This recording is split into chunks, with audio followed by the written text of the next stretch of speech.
Hello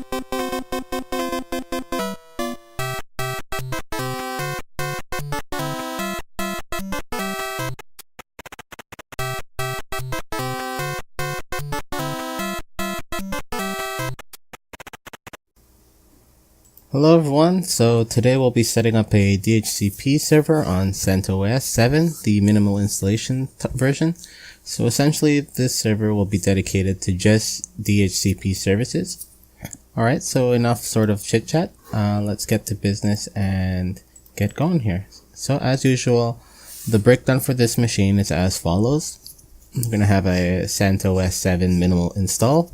The IP address is going to be 10.0.20 /8, and the host name, we're going to call it Dhcp. Alright, okay, so we're just gonna go and use our network manager text user interface to configure the IP, the one we specified. So let's go over here and we're going to change this to manual. Okay, then we're gonna go and add our address, so 10.0.0.20 and /8, and our gateway in this case is 10.0.0.2, and we're just gonna get out of here. Perfect. Alright, now we're just gonna activate the connection. So we're gonna go here, press enter, and it's activated. And last but not least, we're gonna name the host name to Dhcp. Perfect. Alright, so I'm just going to clear the screen here. Alright, so what the next step is we're going to go on to the harder part. So what we're going to do is we're going to modify the DHCP configuration file, which is located in the etc DHCP DHCPD conf. And you can see it here, it just gives us this. If you ever wanted to sort of get an idea for a template, you could always use the cat. So I'll show you where that's located. It's user share doc /DHCP and dash the version number of your daemon, and then /DHCPD configuration example. And you can see here that it gives you all sorts of like variables that you can use in your configuration. So let's just go back and start our own configuration here. So since you're with me, I'll just briefly go over what's the sort of configuration I have set up. So ddns -update -style enter im. This essentially just selects the method used by DHCP to update to the DNS server. We're going to allow booting, which is pretty much lets and accepts Pixie boots.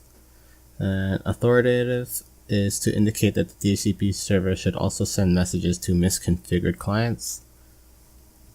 Next thing we're going to do after that is allow client updates. So this just lets PCs choose their IP statically if they want, and it just accepts them. After that, we're going to do set user class, vendor class equals option vendor -class -identifier. All this does is it doesn't work if you don't put this in there, but what it does is it essentially just groups all the vendor and sort of gives a configuration for them. The next thing to do is the subnet.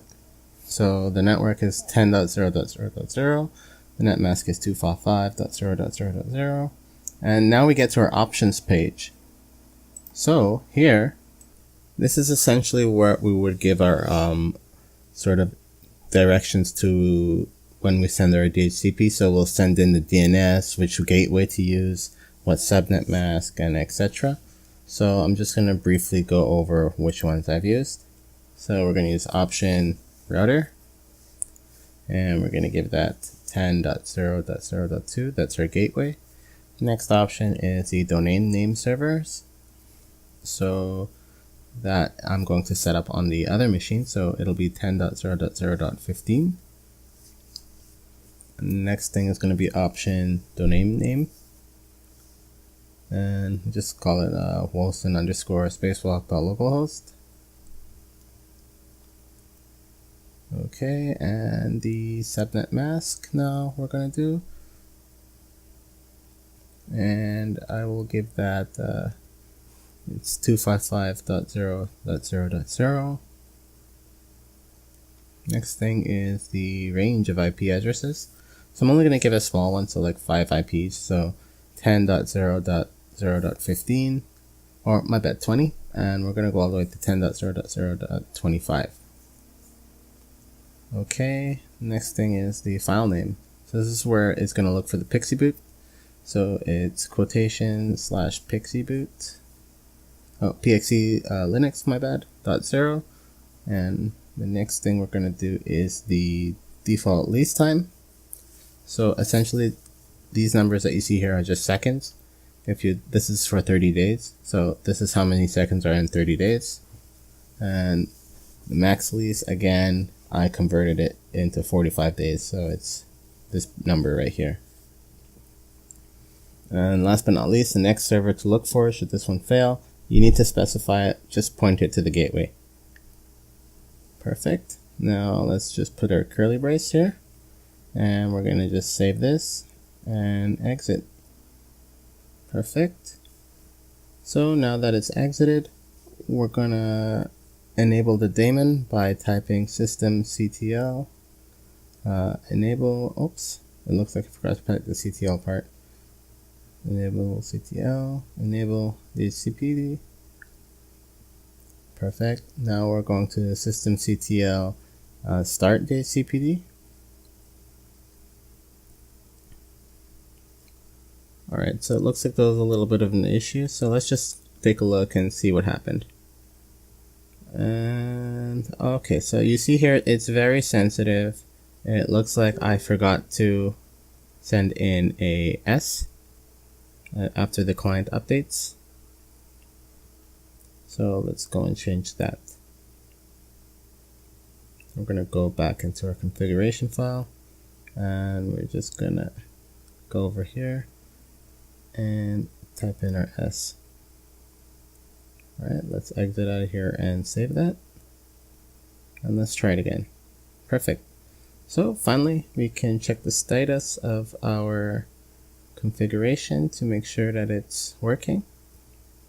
So I'll do systemctl status DHCPD, and you can see it's running. So everything is working, and that's pretty much all for today. So thanks for tuning in, and look out for next time. Bye.